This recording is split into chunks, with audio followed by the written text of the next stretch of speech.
This podcast is supported by Talkspace. When my husband came home from his military deployment, readjusting was hard for all of us.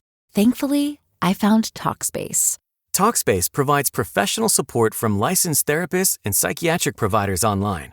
Military members, veterans, and their dependents ages 13 and older can get fast access to providers, all from the privacy of their computers or smartphones. I just answered a few questions online, and Talkspace matched me with a therapist. We meet when it's convenient for me, and I can message her anytime. It was so easy to set up, and they accept TRICARE.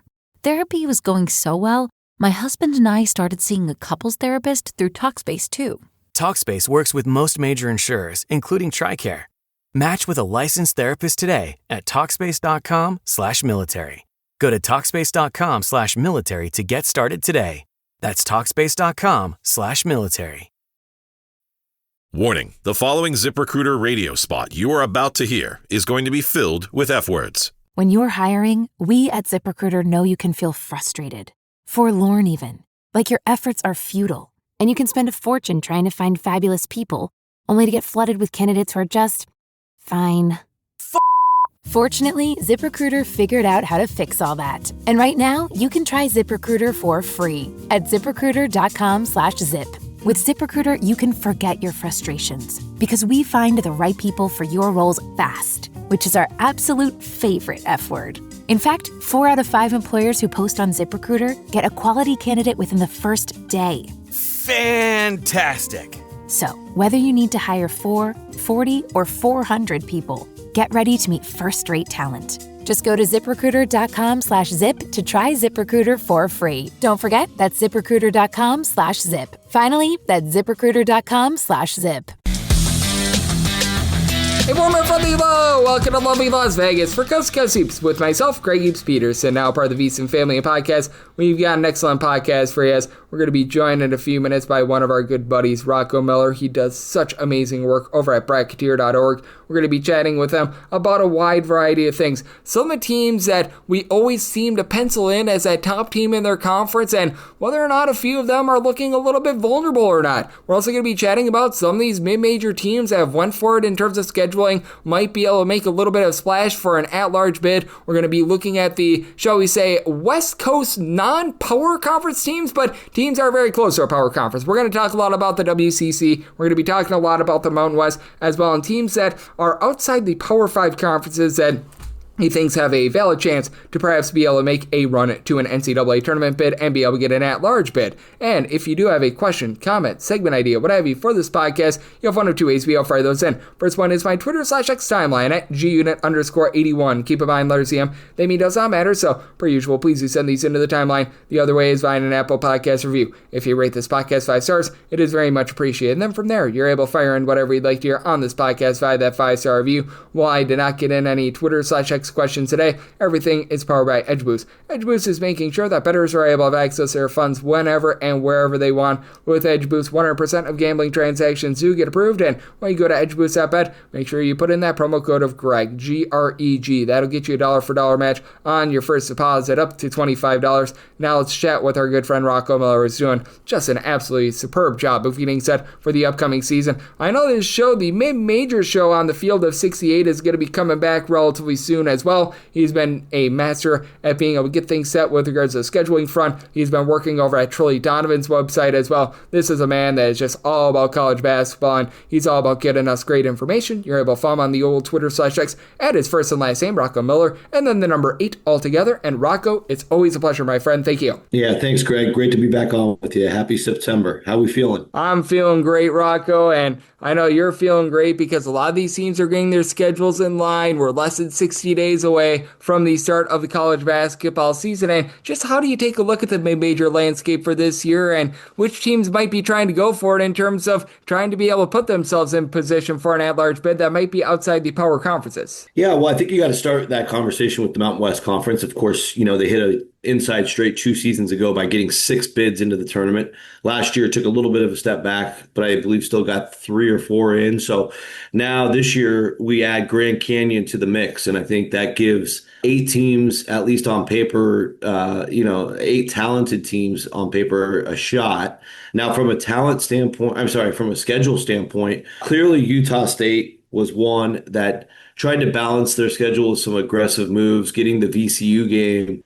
Obviously, both those schools went out of their way to schedule a game in Frisco, Texas, and doing a home-and-home series with Memphis that will be on Valentine's Day, which will be really exciting, I think, for the non-power space. Those of us that watch these leagues very closely think we need more and more February non-conference games. We are getting that these last couple of years with the MAC and the Sun Belt Challenge, but this Memphis-Utah State game figures to be a really important game for both teams' resume and a last impression really on the non-conference side for the committee. So I like what Utah State did there. Boise State did enough. They'll play St. Mary's for the 3rd straight year in Idaho Falls. That got done late in the process. Grand Canyon. I wish Grand Canyon would have gone a little bit harder with the schedule, but the good news for them is their bracket down in Palm Springs, they got into the big boy bracket. And if they go 1-1, they're going to get a big time win. If they somehow can go 2-0, they're going to be in a great spot. So they open that with Utah,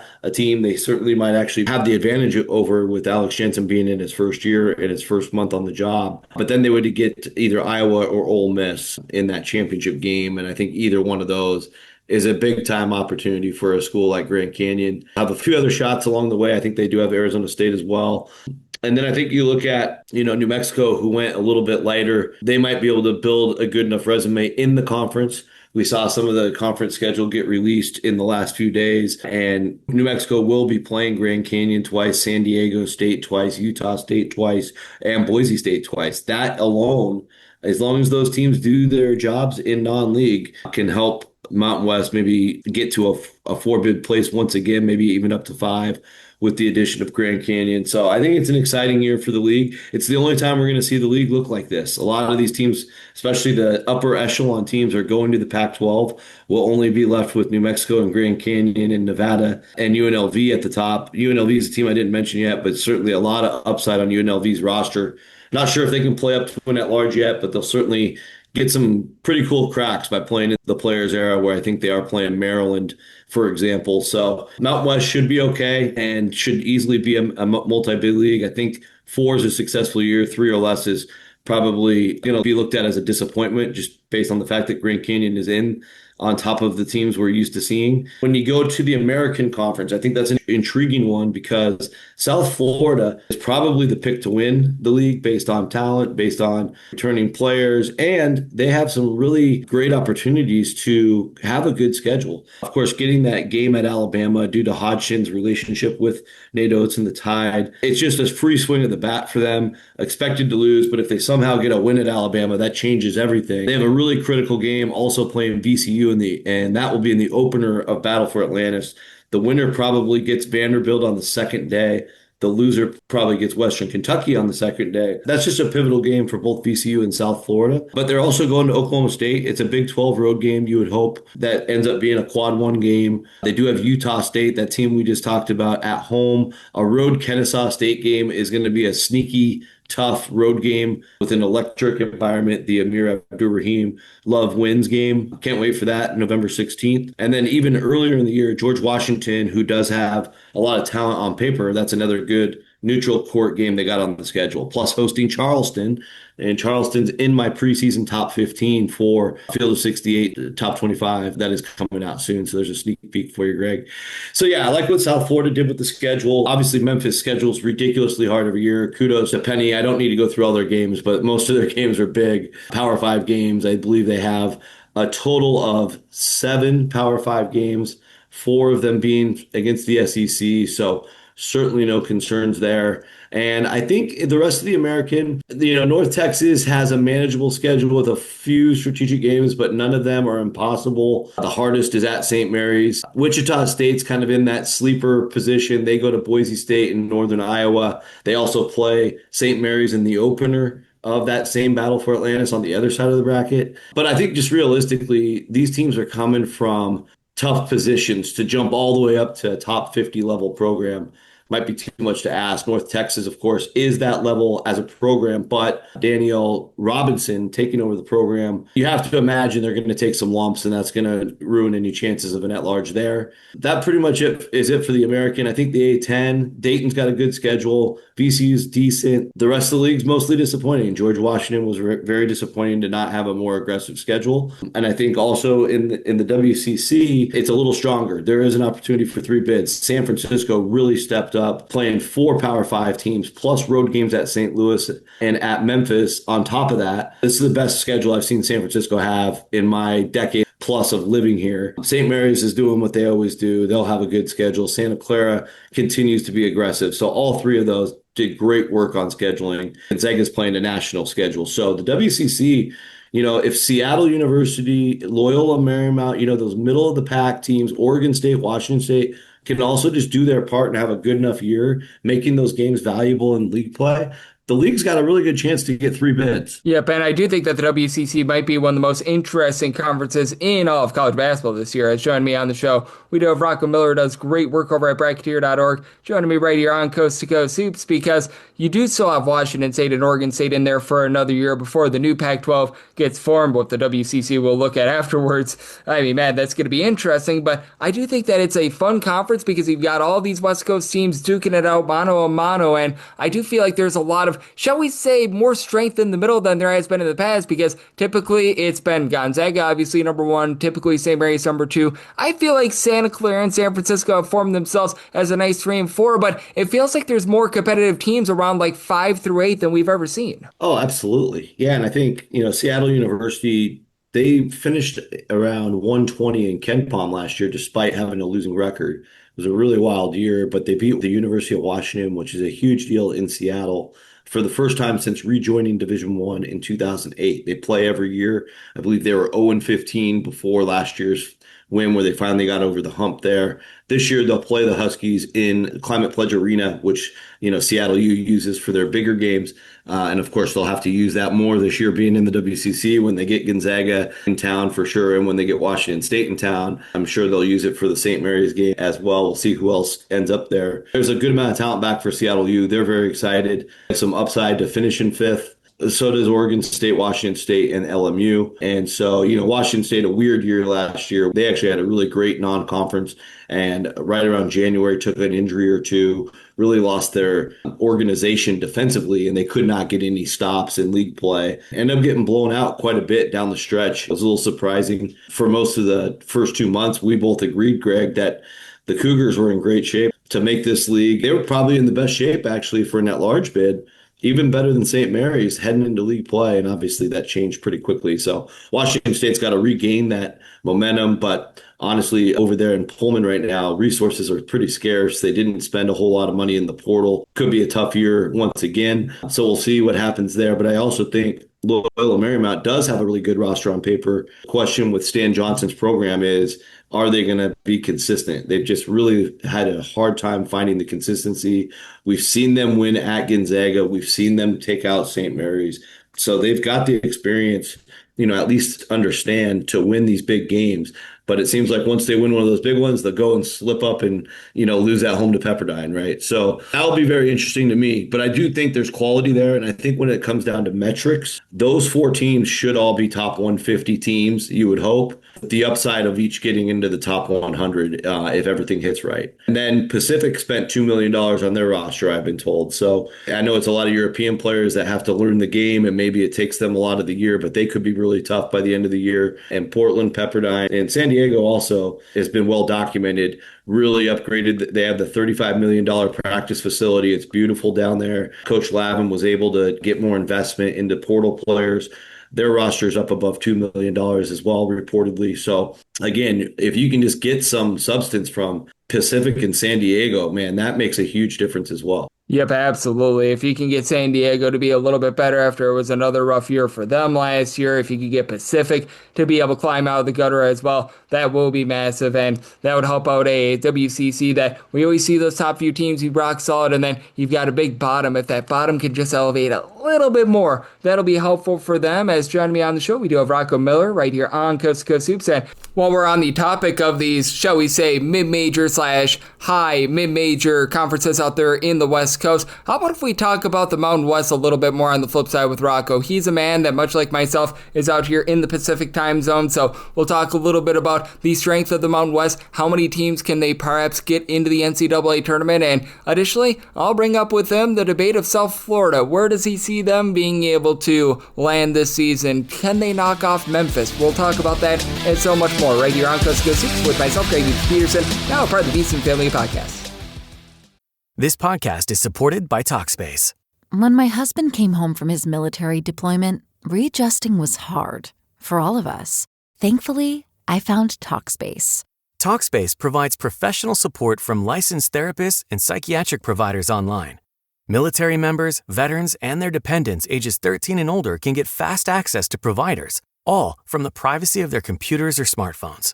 I just answered a few questions online, and Talkspace matched me with a therapist. We meet when it's convenient for me, and I can message her anytime. It was so easy to set up, and they accept TRICARE. Therapy was going so well, my husband and I started seeing a couples therapist through Talkspace too. Talkspace works with most major insurers, including TRICARE. Match with a licensed therapist today at Talkspace.com/military. Go to Talkspace.com/military to get started today. That's Talkspace.com/military.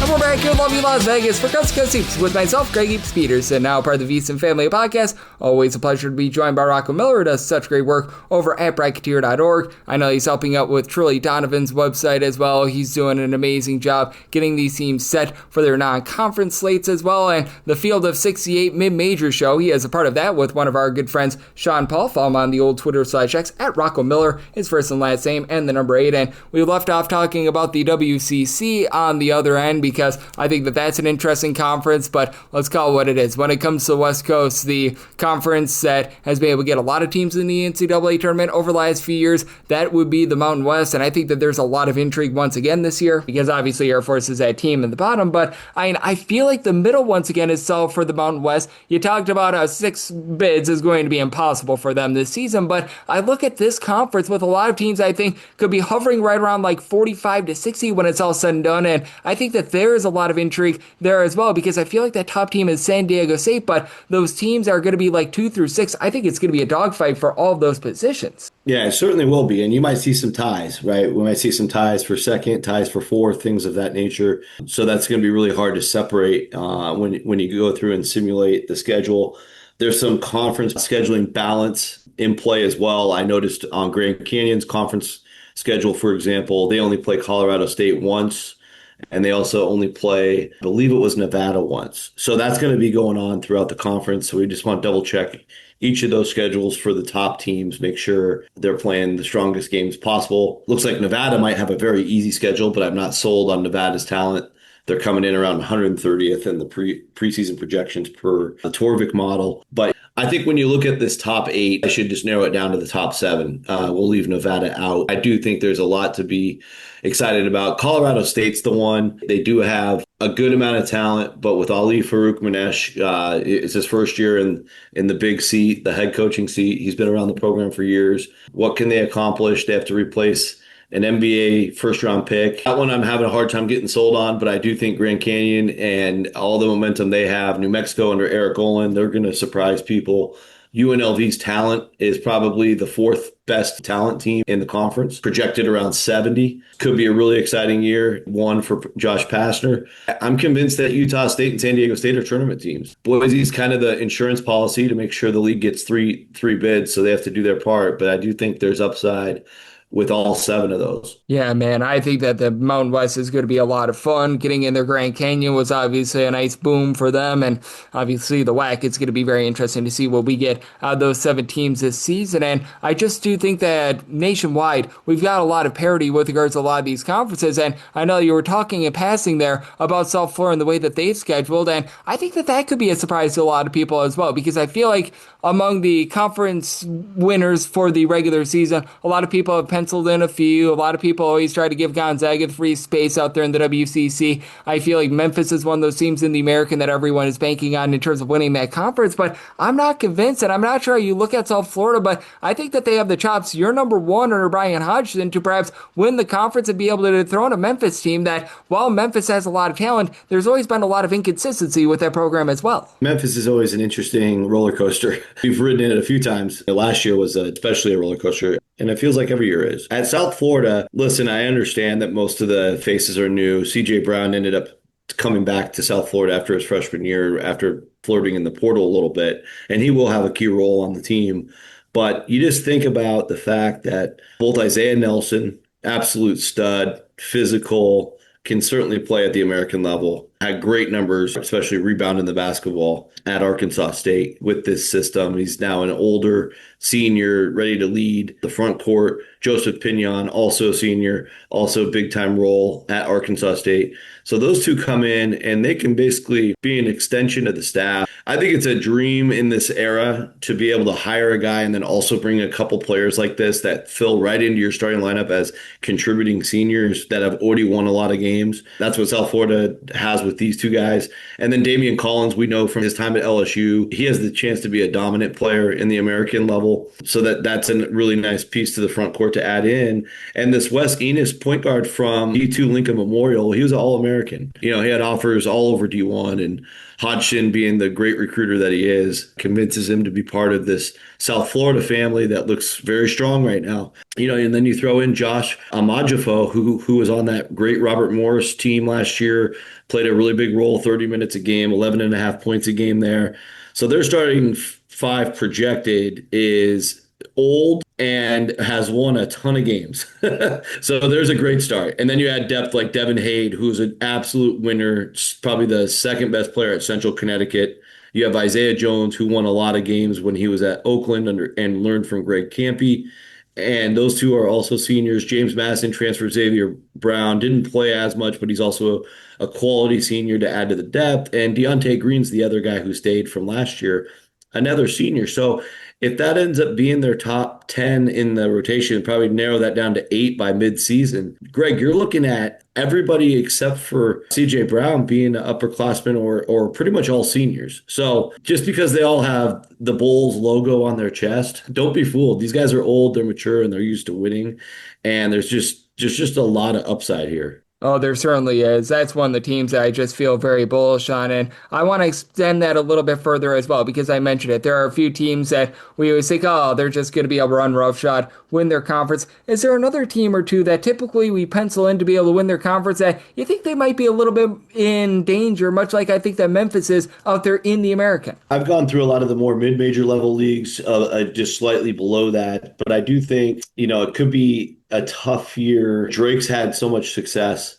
I think they're going to have a hard time with the roster they brought in under Eric Henderson. Henderson, of course, a great coach, but we're used to seeing Drake be 1 or 2. I have Drake, I think, 6th right now in the Valley.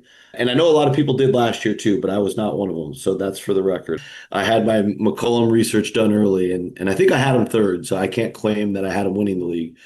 But I do think Drake's going to have ups and downs this year, and that'll be a new experience for that fan base that has had such a good run these last 5 to 7 years since DeVries got the job. So that's one that stands out. I also feel like, I think in the Summit League, South Dakota State's had a really good run. Again, they have to replace Eric Henderson.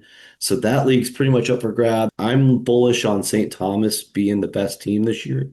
And obviously they have so much momentum with a $200 million arena opening on November 8th against Army. And then they also have certainly the best offense in the league. Omaha's got a lot of momentum as well, but Omaha has to replace a lot. So I just think the Summit League, what we've thought of it before, Oral Roberts had control for a couple of years.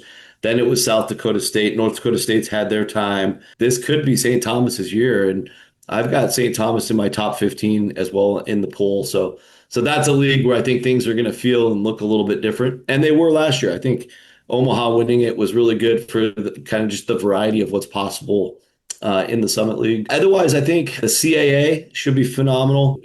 Wilmington broke through last year in the conference tournament, but I think Towson with Tejada and Williamson back, going to be extremely tough to beat, especially in the postseason. Charleston, heard from Chris Mack last week that this is the most talented team he's ever coached, which is crazy because he coached at Louisville. My question about Charleston is how much defense are they going to play? Like, their defense doesn't project that great, but they might just outscore everybody at that level. I've got question marks across all those leagues, Greg, and there's a bunch of other examples, but I'll give you those for now.